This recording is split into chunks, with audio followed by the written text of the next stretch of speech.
Hey guys, it's me, Kier Mango. I'm back. I haven't done a video in a while. Going to talk about the mini expansion for the cowboy cards, uh, the Rivendell. And with me is my teammate Kokoa from the Western Division of Rev. Hey guys, I'm Cocoa. All right, we're gonna talk together about these the new cards, starting with 11, Scentbound Sword, 5 play point 5 for Forestcraft. Uh, Crystallize 1, countdown 3, fanfare destroy an enemy follower with 2 defense or less. Last words, put him back into your hand. And fanfare destroy an enemy follower. Then, if at least 4 enemy followers have been destroyed this match by himself, his effect, so either his fanfare from himself or his crystallize, deal 5 damage to the enemy leader. He has no effects when he's evolved. Do you think Forestcraft really needs like this consistent removal card? Okay. my my first reaction is this card is kind of not. Oh, okay. Nuts is a bad way to put it, but it's really interesting because, um, well, like you can keep playing it as the crystallized one, right? And then, like at some point, it can start dealing face damage, but you still need to draw multiple copies for it to be relevant. You also need the right target. So like things have to have 2 defense or less, and as the game Yep. goes on, you're gonna have less things to hit with that ability.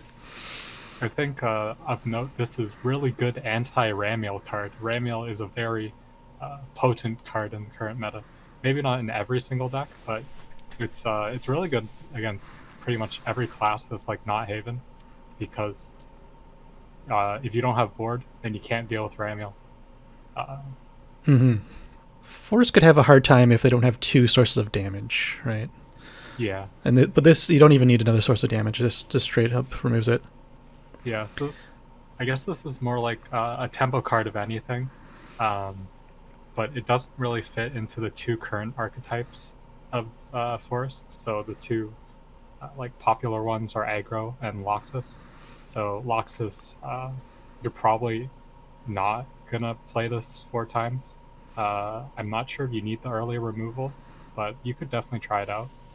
The fact that it's an amulet, does that matter? I don't think so, because like, Oh, it right. But it actually board locks you because you can't. Right, I forgot. yeah, that becomes an issue if you don't Yeah. have a bounce for So this. and then obviously aggro. Well, you don't want to Yeah, you don't spend really your want this. random. Just spending play points on this card, it's not that great. Yeah.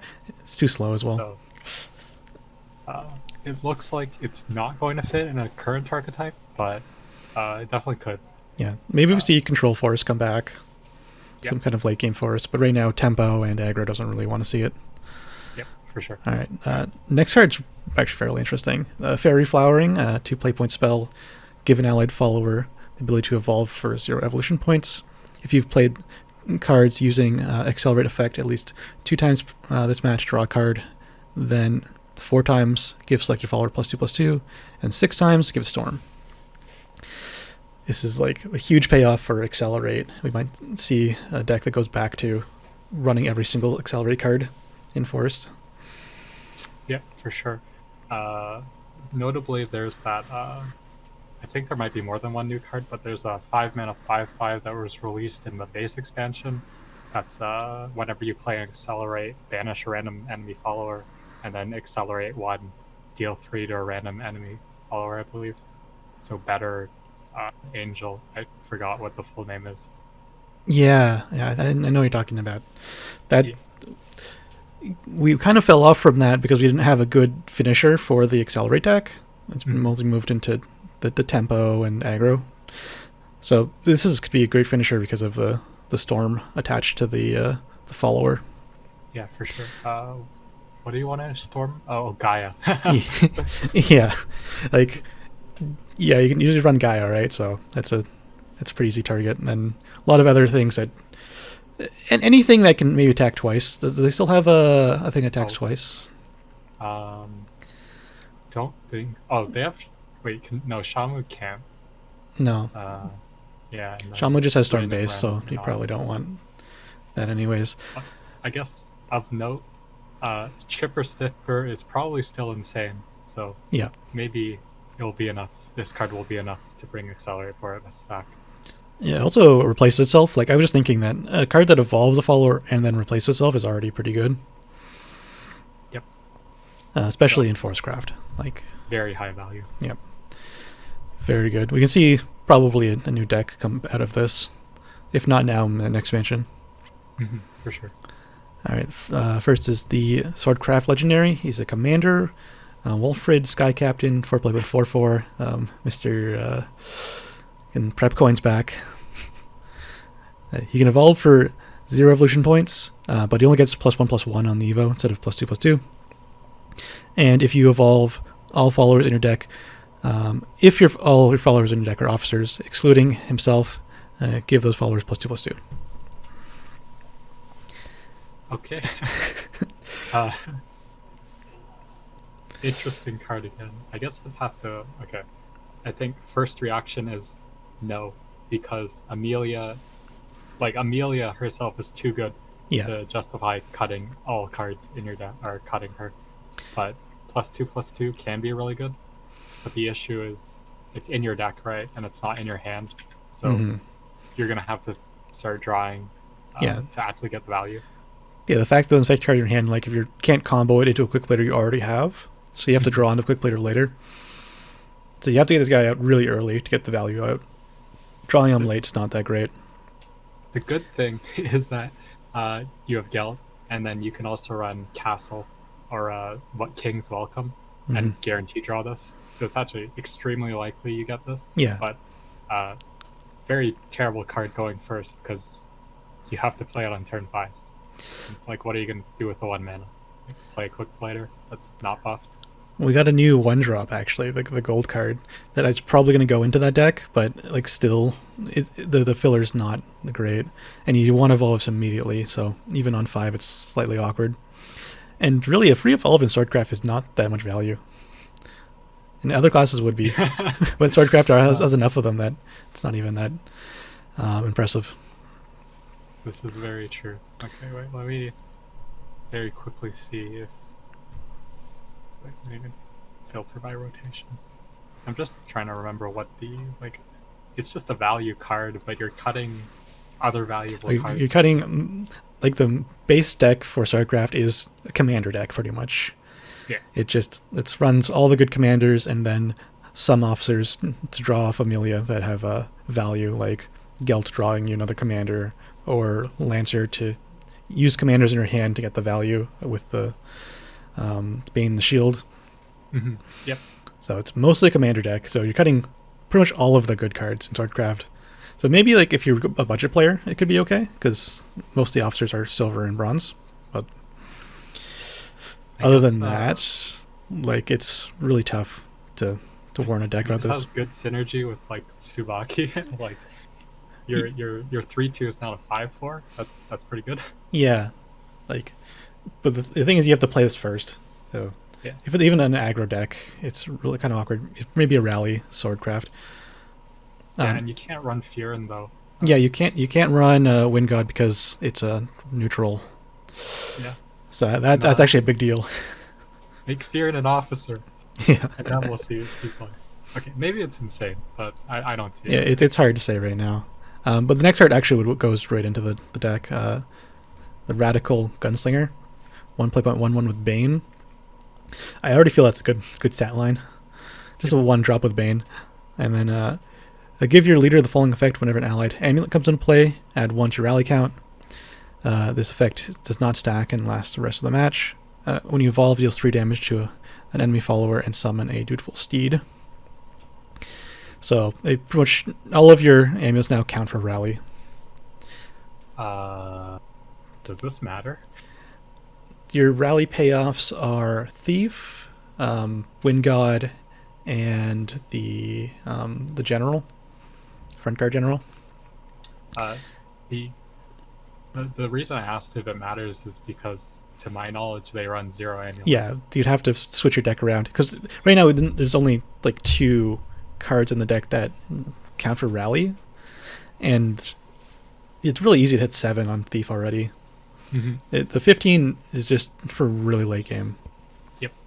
So you probably wouldn't put amulets in your deck just to get that 15 count. So you'd have to be playing other cards that count for rally, and I don't think it's really there.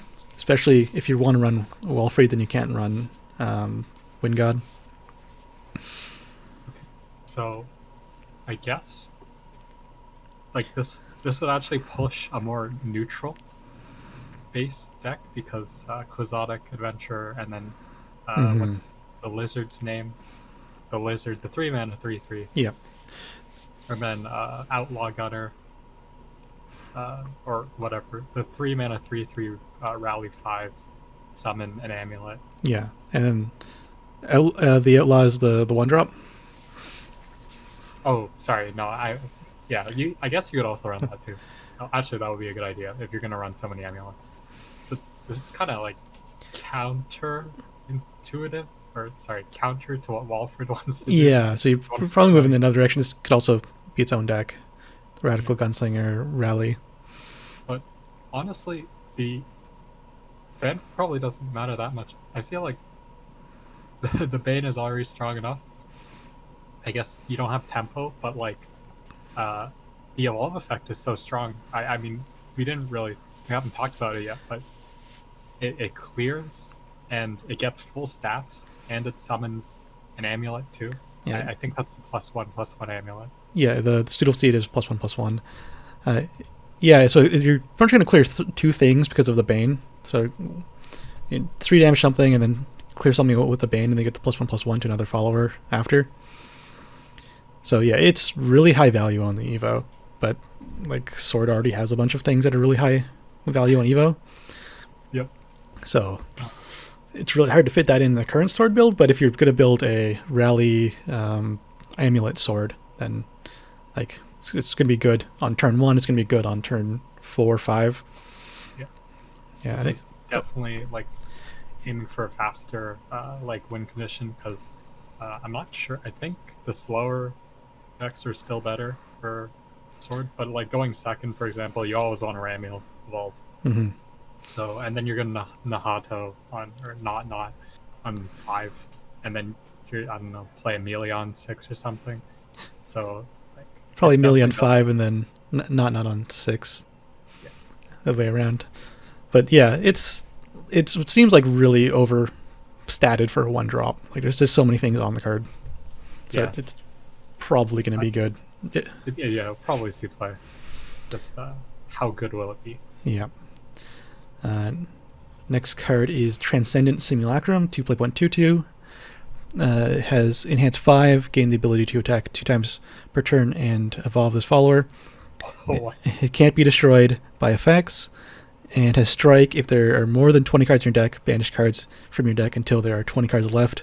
Otherwise, put a Golem summoning into your hand. Can't be destroyed by effects. Golem summoning is the 2 play point spell that summons a Guardian Golem, and then it evolves it if you have 20 cards or less in your deck. So it's no, I just mean by the effect itself, by this card itself. This is a Rune card. Yeah, it's the Rune card because it wants you to go right into the 20 or less deck. So like, there's so many strong effects usually attached to spells that are 20 cards or less in your deck requirement. Like the Banish card, or the card that does 5 damage and then refunds you the play points. Yeah. Even like Golem Summoning, it's fine. The problem is that you're losing a lot of your deck. If you haven't drawn your win con yet, then that could be an issue. The reason why I'm actually confused is at like the base part. Like the evolve effect and the Golem Summoning is fine. The very confusing part of this card is enhance 5, evolve, like so free evolve in Rune, and also attack twice per turn. That's the biggest like question mark. Yeah, like it doesn't seem like a Rune card. It seems like a sword card, right? Yeah. Just So on its base. I guess it's supposed to be a mix between the, as you said, 20 cards or less, but also Vincent. So Vincent's all about buffing your guys, and you obviously want to buff this person Hmm. because it doesn't take damage from effects. So they have to trade into it, Yeah, and then if it's it lives the turn, you probably win the game. stack a bunch of like vehicles on this, and then it's got a bunch of stats just to survive the 2 attacks it does. That is a really good point. Oh man, I don't think it's going to be good, but it's very interesting. I think you could just go right into Vincent. freaking shop even. I think you could play this in shop. Because then you can run a bunch of because you can tutor for this really easily in shop, and then you just run a bunch of cards that have the 20 or less requirement. Yeah, to live better. That's an interesting point. Yeah, it's maybe not better than Verge Walker, but could be an option. I think recent shop builds have just Yeah, cut they all cut them. followers Yeah. and then run the what's it called? The Hades card. Hmm. Yeah, because they want to get the one that destroys a random enemy follower and then heals you. That heals. Yep. It's Yeah. really strong going second. A lot worse going first, but If you're going first, you already have an advantage as shop, so it's not yeah. the biggest deal. Yeah. Yeah, Seems like it. I didn't think about the cowboy runecraft when I was looking at this card. I was thinking about just the value you get from the 20 or less, but The take two value. yeah, this yeah, immediately your deck is now a take 2 deck. Yeah, it seems strong. I can't not see this seeing play because it seems overlapped in stats even without the strike effect. Yeah. Next we have Pursuit of Truth. It's another card that banishes cards from your deck. 1 play point, 1 play point spell. If it's spell boosted 5 times, banish 2 cards from your deck randomly. Then if it's spell boosted 10 times, banish a random enemy follower. Then if it's spell boosted 20 times, summon 2 Ultimate Clay Golems. And if it's spell boosted 50 times, win the match. And the Ultimate Clay Golems are the 7 play point 5/5s. This follower can evolve for 0 evolution points. And then it gives you an evolve effect. Every time you get a Clay Golem into play, it becomes an Ultimate Clay Golem. I see. The reason they printed this card is so that you can actually use the new anime art card. The Rune card is Summon Golem. Oh, and yeah. They wanted that card to see play, so they printed this card. I see. They know that you're going to get this spell boosted 20 times. Yep. They're banking on it. 20 times is a lot. Like, Yeah. We're looking at Rune right now, and then you spell boost that 10 times? Yep. Yeah, it's like, sure, you spell boost the first Rune 10 times, and you spell boost the one that comes off that 10 times. That's like 20. That's still really late in the game. Okay. But the 50, I don't think that's even possible. Okay, so it is possible. It's just extremely difficult and very convoluted. So Crystal Fencer. Yep. Speaking of 20 cards or less in your deck, for Crystal Fencer, 3 mana, 3/3. If you have spell boost your hand, if you have 20 cards or less in your deck, spell boost 5 times instead. So you run 3 of those in your deck. That's 15. Starbright Deity. Copy the cards in your hand. So you copy the Crystal Fencers. and you wait until you get 3 Fencers in your hand, and you've got 60 spell boosts. The only issue is you have to wait I don't know 7-8 turns to play all of them. And they cost 3 play. They don't even get reduced in cost, so they always cost 3, and then she costs 5. So it's Yep. you have to wait until turn 12. Yeah, so unrealistic. In other words. Yeah, I like it. It's possible, but it's not going to happen in a normal game right now. Yeah, this card is trash. In other words, even in unlimited, which is surprising to say. Yeah, Unlimited loves 1 play point spells because you just want to dump as many as you can in the deck. But I think there's so many in the game at the moment you don't even need to add more. And this is definitely worse than other cards because it removes things from your deck. Yep. spell boosted 10 times is actually not too hard, but the payoff isn't really amazing. You'd rather just probably run a removal card in your deck that you can top deck instead of something like this. This is actually pretty bad top deck. If it acted like an insight as well, maybe like if you had the 5 spell boost, then maybe, but it doesn't even replace itself. Yeah. So under my understanding, it does all the effects, or does it only do the one? It does all the effects. So it's a then if it's not a replacement. It's not. If it was, it would say instead. And right. Yeah. So it's terrible. Yeah, you get all the effects, but yeah. So you probably don't want the first effect, especially that it's not even that hard to get 20 cards if you're running Transcendent Simulacrum.